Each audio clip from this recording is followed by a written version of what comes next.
Pelabuhan Sunda Kelapa banjir rob sekarang.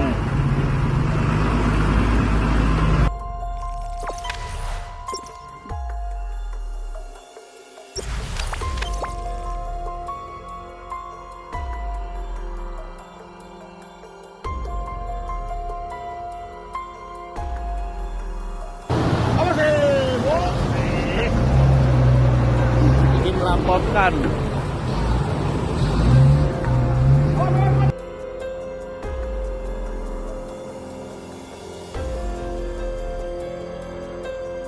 Pelabuhan Sunda Kelapa banjir rob sekarang.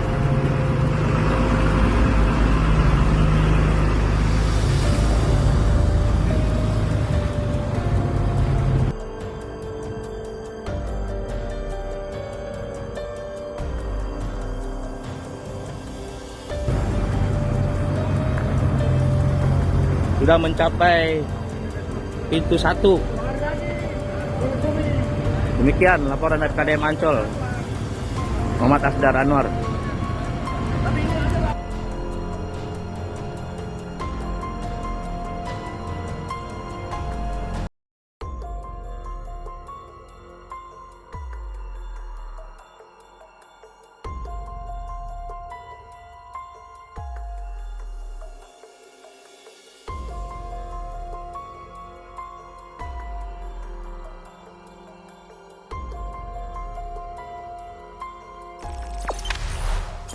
Jangan lupa subscribe, share, komen, dan like ya.